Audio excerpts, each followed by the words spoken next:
a Motorsport Podcast Network production. Hey everyone, welcome along. It's time for another episode of Mini Metal, part of the V8 Sleuth podcast for the Diecast Detective.com.au. Well, don't put the at the front, just diecastdetective.com.au. No the in front of you today, Detective. Welcome to the show. 80s and 90s Bathurst cast. This is right up my alleyway and it's right up your alley too. It is, Noons. This is the peak period of motorsport for me. The diversity of models from this era is unmatched thanks to Group C and Group A regulations. So let's dive in. Yeah, there's plenty of body shapes and styles and driveline configurations if you look underneath the models of these cars. A lot of Aussie-based built cars, but also the international cars that you mentioned. And plus, don't forget the early era of 5-litre V8s and the Super Tours of the 90s as well. So lots to dive into. Just quickly, before we do that, sight zinging, Diecast Detective flying. You're up to nearly 14,000 cars that are loaded into the back end. You've been a busy boy in the last few weeks. That's right, and thanks to the Diecast Model Expo, which was held last week, we've had a real surge in subscriptions and also visitors to the site. So yeah, 14,000 models, just under that, and close to 90,000 verified sales. That's a lot of sales. That's a lot of selling and buying and a lot of movement in the market. That's the great part of Diecast Detective, and I can speak because I'm a subscriber. You can get a free trial now if you wanted to just try it out and see how it goes for you without being locked in, but I reckon there's a lot of people doing free trials who are finding themselves quite locked in quite quickly here to track their collection, see the values going up and down, and to know what's happening in the collector world. Right, let's get into it. 80s and 90s, Bathurst cars. There's so much to chat about. Let's go back to the start for this era. And there was actually the funny thing is here that the first Bathurst model released from the 80s and 90s was a car from the very end of the era. How is it that a 1999 Commodore is released before anything else? It is a bit strange, but it is true. So when the Ante got into V8 supercars, the very first cars that they released were the VT Commodores, and it was the 99 Scaife and Lowndes season cars. But the third one was the Wayne Gardner Racing VT Commodore of himself and David Brabham, the 99 car. And that's the one with the McDonald's, the big M on the That's bottom. right. That's the car that blew the tyre at the chase and very nearly tipped over on its head, which was a Larry Perkins built car. If our listeners have got the Perkins engineering book, they'll be able to look up exactly which one that was. So that's what started it all. It's a car from the Wollongong Whiz, started the collecting cars of the 90s and the 80s, even though it wasn't a car from the 80s. So if that's what got it started, what's the one that is the race-winning Bathurst model of the 80s and 90s that our listeners need to be double-checking their collections for to know if they've got it because it's the most valuable of them all? Surely it's a Group A car from the international era, or is it a 5-litre car from the early V8 supercars? Well, it's a 5-litre car, Aaron. Yeah, it's nice. a 93 Perkins Hansford VP Commodore, the Bathurst winner. I was there. Oh, very good. A young Aaron. Bathurst, a very young Sleuth, was there before Sleuth was Sleuth, I think you should say. But yeah, the first V8 era Bathurst 1000, Larry Perkins, Greg Hansford, Holden-engined Castrol VP, the last Holden-engined Commodore to win the 1000. And fair to say, Detective, a popular victory, and that there were some people with sore heads the next day. Oh, very much so. And I think if you bought one of these for recommended retail price, Aaron, back in 2014 when they were released, you might have a sore head from celebrating if you sold one today because they are now. Segue there, nice. Oh, you like that? Yeah, nice. They're about a $1,400 car at the moment. They're actually up 15% this year. Now, that is off the back of a very soft 2024 where there were multiple sub-$1,000 sales. But even still, at $1,400 today, that's putting you well ahead of what you would have paid back in 2014. Now, is that because that's a rare car that they didn't make many of? I'm interested to know because there's some Bathurst winning cars that just don't pull anywhere near that sort of thing. Yeah, that's true. 1,700 were made, so it's neither a high nor low volume model. But think about it like this. It's an LP model. What a legend. So people are chasing LP models. But also, it's one of only 8 VP Commodores ever produced in 1:18 scale. So from that perspective alone, it's quite rare. And I think the fact that if you want the full Bathurst winning Castrol liveried collection, you've got to have this one. The 95 and the 97s are quite affordable, so you've got to add this one to your collection. It's quite staggering that there's not been that many VP Commodores produced, given that the car was the top line Commodore for, 2 full seasons, and then there was a bit of time at the end of 92 and the start of 95, and then privateer cars that were around. So I think there's a great opportunity there for some more Bathurst 1000 cars to be produced in the future that are the VP. So if the 93 car is the most valuable, what's the least valuable? Surely it's a car that's been... I've got a sneaking suspicion it's from the late 90s here, because there's a couple of Bathurst winners that just don't seem to have the real cachet with collectors or fans in their memory banks or their collections. Yeah, you're spot on, Aaron. It's the 99 Richards Murphy Wins Commodore. Now, this is the classic collectibles version as opposed to the auto art one. And so it's one of the early classic collectible bricks, as they're commonly referred to in the trade. This is the non-opening, heavy, not very detailed model, and they produced 8,000 of these. Wow. So huge volume. And look, it does have a signed COA, as opposed to the auto art version, which does not, but has full opening features. So you can see why the market would definitely steer towards the auto art version over the classic collectibles version. The CC version, it's about $200 today, whereas the auto art version is double that. So if you just want one to fill your collection for the 99 slot, you're probably going down the CC path. So, all right, that's least valuable race winner. From this era, the most valuable non-winning cars, they all seem to be Group C Falcons, and not, some of them are privateer cars that were not a snowflake's chance in hell of ever winning the race. This just shows the love that the market has for XD and XE Falcons. There really is strong passion through the whole collector community for these cars. They just look so tough. So in third place is the Bob Muir Ian Pete Gagan Army Reserve Racing XD Falcon. Good looking car. Amazing looking car. So if you consider all of the camouflage liveries that there have been over time within the touring car ranks, this has got to be at the very top. And today, that's an $800 car, and we have seen it peak at $1,299 in 2022. So it is somewhat off peak price, and we have seen flat performance year to date. So that might be one for collectors to seek out before it rises again. Number 2 on the list is another privateer car that fans will remember, and the real car, the 1-to-1 version, is being restored as we speak. The Masters at Home's XE Falcon that ended up parked against the elbow at Forest Elbow in 84. That's number 2 on the list at the moment. It sure is, and with a bit of a bullet, to be honest. We've actually just clocked a second $1,500 sale for the year, which is a record price. So that model is absolutely flying at the moment, and you can be sure that will probably continue because, as I said at the top, the love for the XE and XD Falcons, it really is coming through. We should remind people tuning in who might not be across Diecast Detective, how do you put the values on these cars? How do you track and trace what they're going for and when they're going for those numbers? So there is no opinion involved in the way that we come to our valuations for models. It is all through statistical analysis of historical pricing and also trend analysis to see where the market is heading. And so that gets distilled down into what we call the Diecast Detective price. And we break that up into new and used models.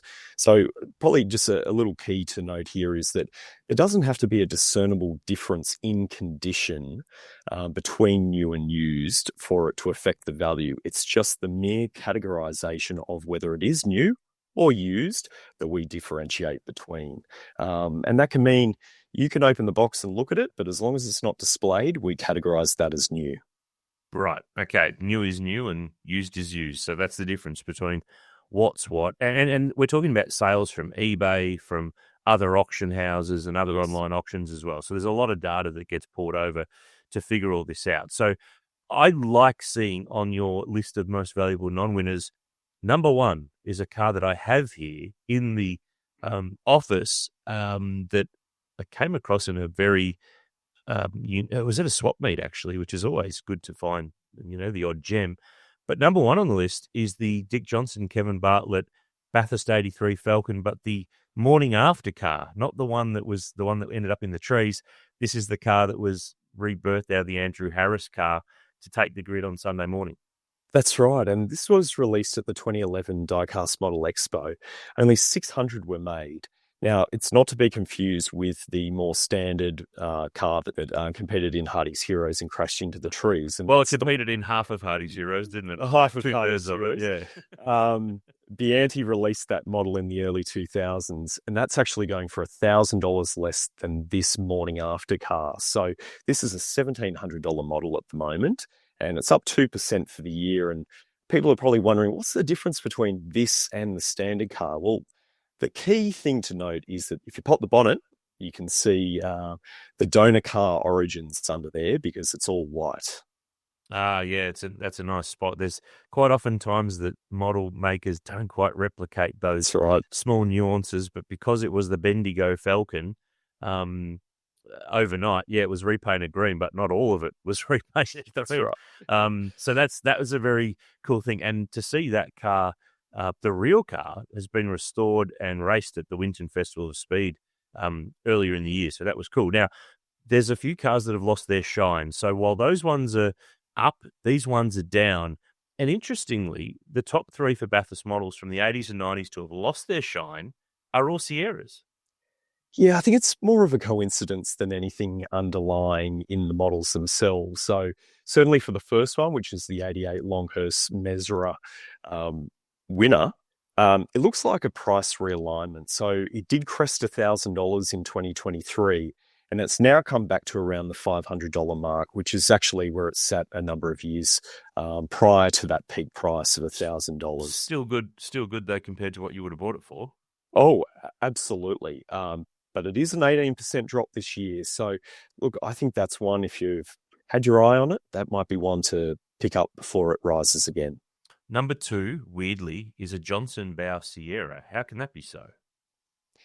There's no real reason that we can see behind this one. It peaked in 2023 at $800, and it's now a $500 model in new condition or $300 in used.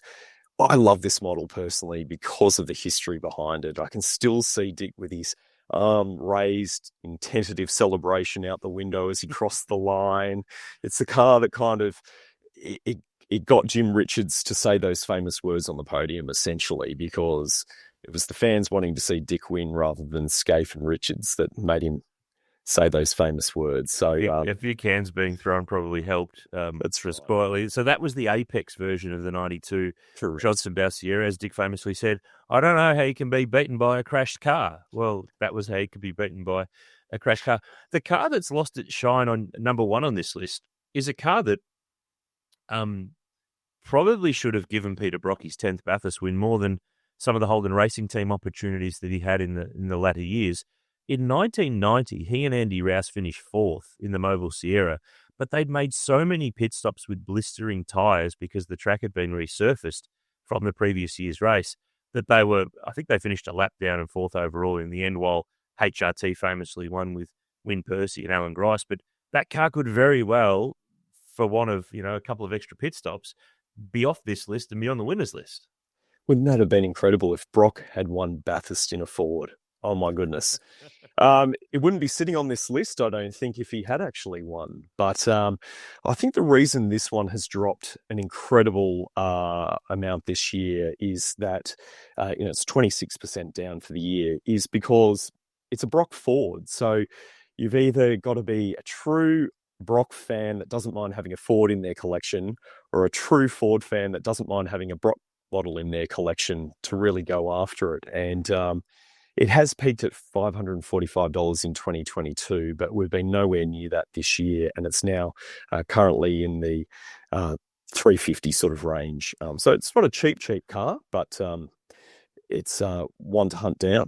It's probably also the fact that they did release a Touring Car Championship version of the Brock 1990 Sierra. So there are options if you want a Brock Sierra from that particular year, and I guess price does drive it for a lot of people who they'll take the Touring Car Championship version car over the Bathurst car because it's still 05 and it's still a Brock Sierra. Right, okay. let's be positive here. Okay, those ones are losing their shine for the moment for whatever reason, but there's some more that are on the rise. They're on the way up here, and I don't think it's any surprise that Brock is on this list too. We'll get to him in a sec. Number 3 on the list is a little bit of a surprise here, but this is kind of a forgotten Holden dealer team car because it's not a Brock car. John Harvey and Vern Schuppen's 1981 Bathurst car that ended up, I think it broke a wheel and ended up in the wall at the top of the mountain. And that actually, interestingly, had that car not crashed out of the race, that would have been the first time that Brock jumped cars. He was looking to do the swap and to cross-enter into the 25 car, but then it was out of the race and in the fence at the top of the hill. But that's a classic collectibles car. So that's number 3. So that's one to keep an eye on. But there's a Sierra on this list. So there's ones on the list losing their shine, but the one that's on the list that's on the rise here is a car that didn't go good in 1987. Yeah, and it's up 40% for the year. So there's real love behind this one at the moment. This is the 87 Moffat, Rouse, Tassin, ANZ Sierra. It looks so similar to all of the other 3 Moffat Sierras, but this is part of the Bianchi Ellen Moffat collection, 2008 made, released in 2014. And the way to tell the difference, though, Detective, is that the Andy Rouse engineering car that was the 87 Bathurst car was right-hand drive. The Eggenberger cars that came later on from 88 onwards were left-hand drive. So if you're doing the quick reference and you're not quite sure, you might be at a flea market or you might be at a swap meet or somewhere thinking, oh, am I onto a Moffat, bargain here or a great buy? The right-hand and left-hand drive difference is the instant tell on which one is which with those cars. The car that's on the rise, though, number 1, this warms my heart as an old Peter Brock fan as a kid. Everyone, I reckon, seen that famous vision of him throwing the VN across the top of the mountain in the top 10 shootout in 1991. That very car that Andrew Medici had to hotwire to keep it in the race on the Sunday, that's on the rise. I would have thought it would have already risen by now, but it's charging strongly.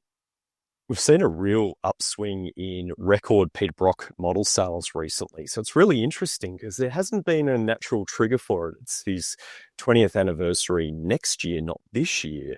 But yeah, this one's up 41% year to date.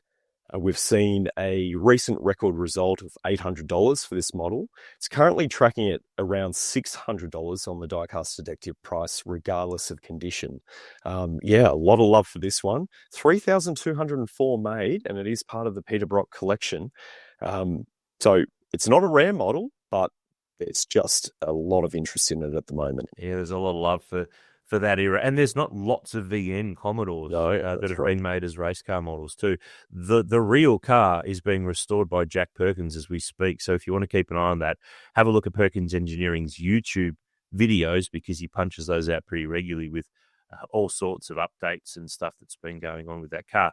Right, lowest production runs of the 80s and 90s. So the lowest production run for a Bathurst winner is the 89 Johnson Bow Sierra, but it's the Apex version, given that there'd already been an auto art version done some years ago, hadn't there?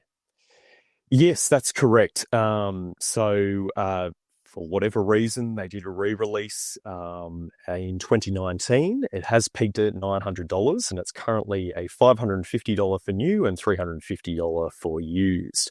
About 4 sales per year, so it is quite a rare one to get your hands on.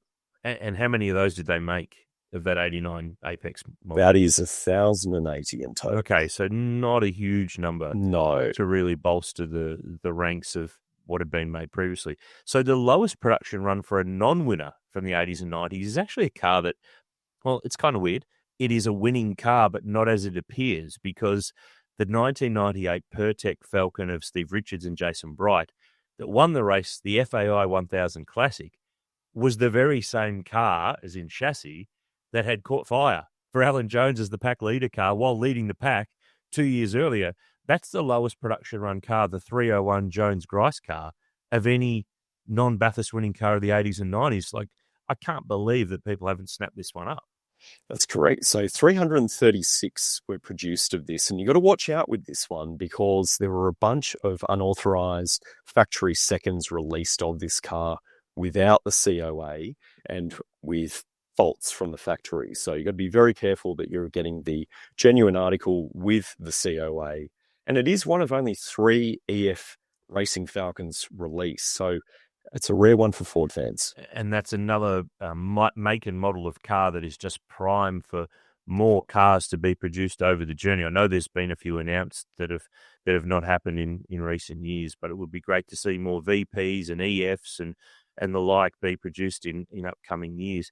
Let's get into the most highly traded Bathurst models, and it's not a shock that, well, Brock's got the podium locked out for this one, but He before we does. get into which cars are which for this one of the big elements of Diecast Detective that I quickly wanted to mention too before I forget is that when you can track your collection online via your membership and subscription with the site, the key element here is if you're a collector with a bit of scale, insurance is a massive thing because when you've got a lot of value, you need to protect the value and you need to be able to tell the insurer, yeah, these are the ones I had and here's what they're worth. And that's where Diecast Detective also comes into this. It's a bit of a multi-layered approach here of it's nice to know the values of what's going up and down, but it's nice to know if something goes wrong for you too.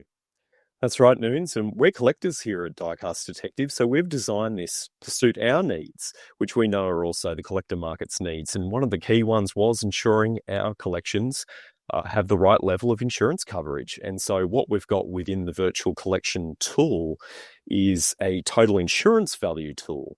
And what it allows you to do is either nominate your own insurance price that you would like your models covered for, or you can revert to the default setting, which is tied to the market value. So it's an automatic setting. Anytime you upload a model, it automatically attaches to the market value and will track and follow that value and provide you with a total for what your collection is worth. I must admit, I nearly fell over when I put my collection in a while ago. It's kind of scared me in a good way. And let's just say there had to be a little call put into the insurance broker to be able to get things looked after. Right, let's get into the highly traded Bathurst models.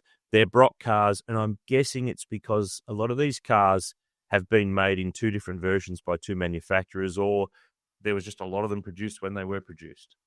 Yeah, a bit of both, actually. So in third place, it's the 96 Brock Mesra VR Commodore. That's the Classic Collectibles release. It's actually the most recent Brock release, January 2023. 1,550 made. We've seen 111 transactions of that particular model, and it's trading for around the recommended retail price at the moment, which is $280-ish. Yeah, it's an interesting one, those HRT cars, because clearly the model manufacturers need to use the tooling that they have for that model, the VR Commodore, but they can't replicate those, the HRT cars of that period. They had the bar, big bar through them. This car, they had to cut it out when they built it, as opposed to the Craig Lowndes car that had the big diagonal bar, but they had a lot of intricate cage work that made those cars different from, I guess you call the base cars of the time. So that's, I think, one of the things that collectors are frustrated about with those cars, but there's certain limitations that the manufacturers can have to be able to make a special run of one car with a bar here and a bar there and a bar everywhere. It just doesn't make financial sense. But what about number two? Because the 87 Bathurst winning number 10 car is highly traded. Is that because there's a lot of them around the place? Yeah, 5,500 were made. Okay, so that's there's a decent definitely a lot. Yep, definitely a decent run. 122 of those have changed hands according to our records. And it's interesting to note its current value is $530 for new, $450 for used. And that is basically identical to the '05 car from 87.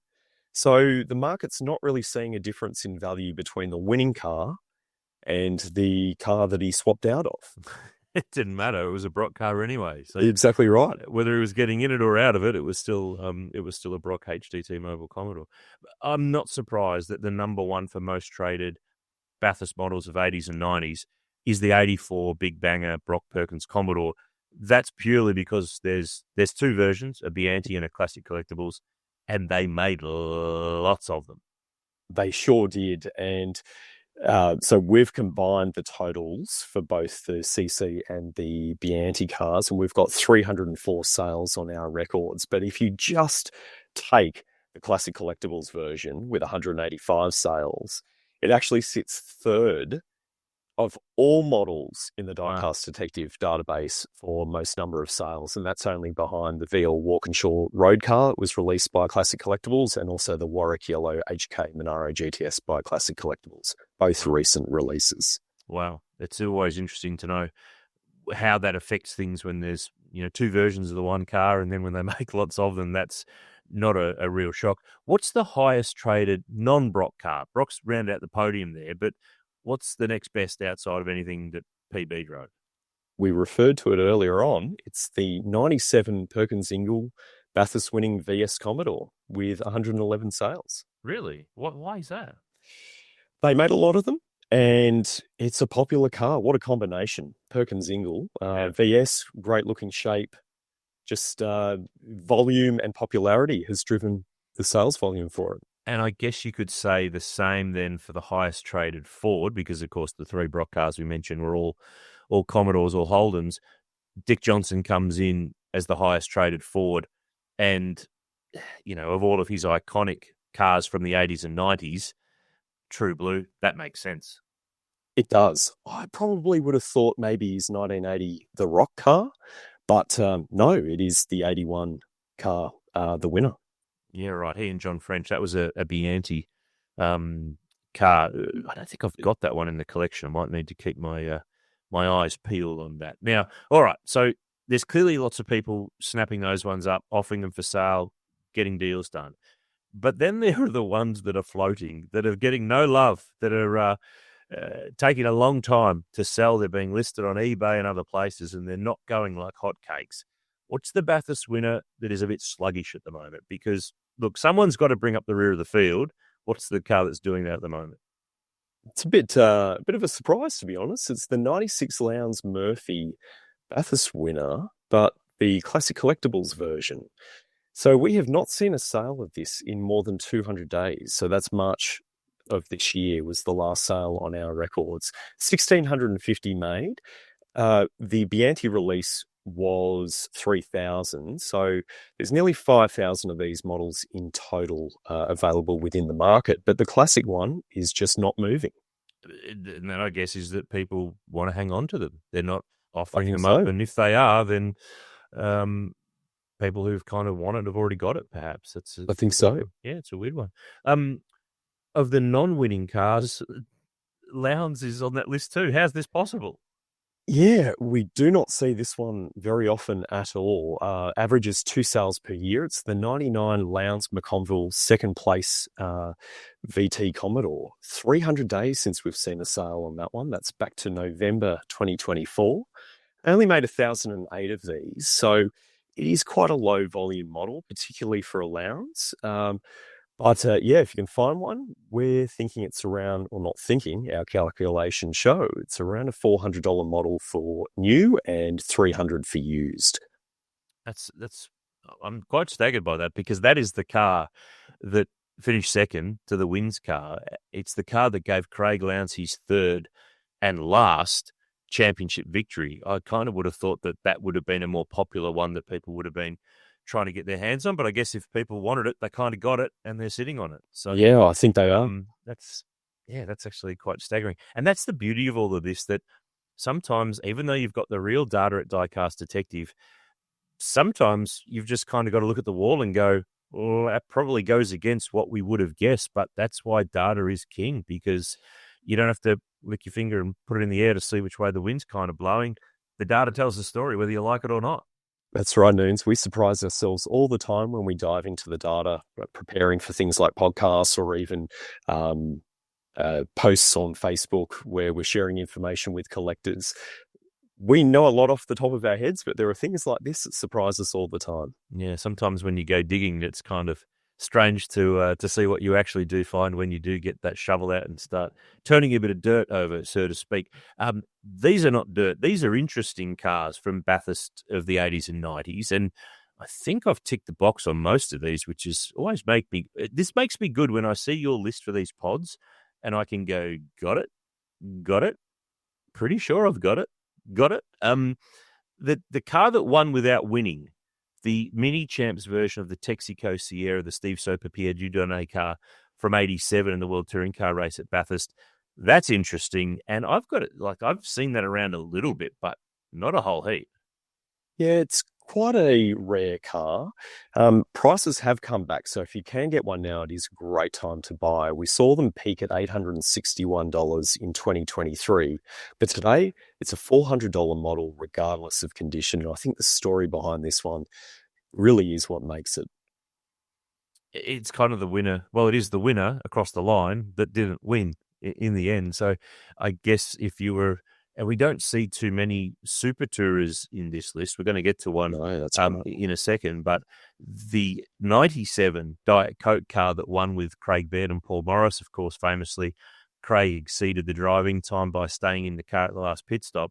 The win went to the Brabham boys, but super tourers of that era, I mean, they raced at Bathurst for a couple of years, but they haven't really taken hold in collector world because a lot of them haven't been made. That's right. And what a gap in the market it is, Aaron. We spoke at the top about the diversity of models from this period, and this really does just show how many are missing from our collections. So the one we're talking about here is the 96 Volvo Super Tourer Support Race winner it's Brock's car, but it was Jim Richards at the wheel. Yeah, it was. And the wet race on the Sunday morning, 1996, with Brock watching. I think it still said his name on the roof of the car. The Volvo livery at the time, it said Richards obviously on the windows, but Jim was able to splash his way through the rain and beat Paul Morris in the BM and Brad Jones in the Audi, which I think got a lot of people's attention to say, hang on, how can a front-wheel drive Volvo beat a four-wheel drive Audi and a rear-wheel drive Bimmer in such terrible conditions? But in the end, Jim Richards got the job done. So that's an interesting car that's not a Bathurst 1000 race car, but the fact is that a Volvo 850 is a model car. You can get the Peter Brock Super Touring season version or the Jim Richards Bathurst version. Surely they can just do some stickers on these things and give us the 1997 AMP Bathurst cars, the Jim Richards Rickard Rydell car and the Jan Nielsen Cameron McLean car, which the Nielsen McLean car, the actual same car, is the Brock Richards 96 car. Just bang some stickers on it and let's get it out there. Wouldn't that be amazing? I'm sure there are a few Code 3s out there of that, but I'd love to see it officially released. I might have to make some phone calls. We've got to make this stuff happen. The other thing that's on the interesting car list is a 1998 V8 supercar, EL Falcon, and there's not many EL Falcons on the market. Oh, yeah. The Dick Johnson, Stephen Johnson car from the first year that father and son got to drive together. Yeah, not a storybook ending for them, Noons, but what a stunning looking car. This was the most recent addition to the Bianchi Dick Johnson collection, having been released in 2019. Only 1,008 of these, and they're attracting big dollars, $730 for new and $100 less for used. We've seen a peak price of $1,000. They're down 5.5% this year, so another good opportunity for collectors to buy now rather than at a time in the future. Has anyone, model. Has anyone, Detective, done any mods to how the real car ended up that day? I think they're too rare and too valuable for people to make those adjustments, Aaron. I think that's a very good way to look at things. Another undervalued icon is another Johnson Johnson car. It's the car from the year after, 1999, the AU Falcon, Dick's last Bathurst 1000 start that Bianchi did. You reckon there's a bit of value to be got there if someone can grab one of these? I reckon there is, Noon. So not to be confused with the classic collectibles release of the same car. That's one of the old bricks, as we referred to earlier. This is the full opening model, part of the Dick Johnson collection. AUs have not performed well as a whole, but we are seeing a bit of a change in attitude towards them. Time has been very kind to the AU, and this model in particular, it's $300 for new or $200 for used. It's down 8.5%, but we've just seen a record $500 sale. So I reckon that is pointing to growth. So one to watch. We'll just hang on. I'm just noting this one down for the future files. Well played. We'll keep an eye on that. The data might just be right. We'll see how that plays out in the weeks, months, and years ahead. So that's the 80s and 90s of Bathurst. We've covered a bit of everything. Falcons and Commodores, the odd 2-litre car. Sierra's got a bit of a run as well. It's a great period of Bathurst racing. But I think when we look at these on our mini metal episodes, the thing that really is standing out for me, Detective, is that there are so many more Bathurst cars from that period just waiting to be made that the model molds exist for with these various manufacturers. It's a really exciting prospect, Noons.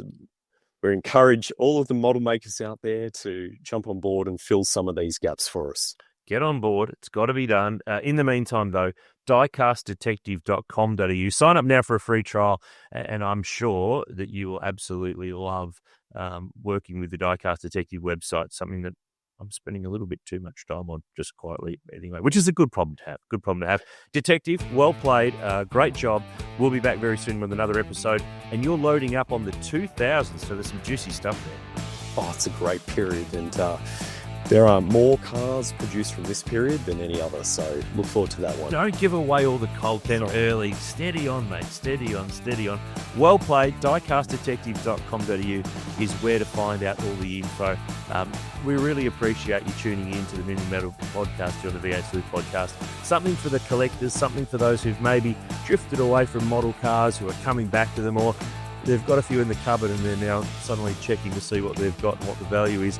It's a really great way for us to be able to connect with collectors and enthusiasts around the country and around the world. People are listening in all sorts of corners. That's us done. Hope you've enjoyed Mini Metal. We'll have another episode very soon as we take a look at the 2000s with Bathurst 1000 cars. Catch you there.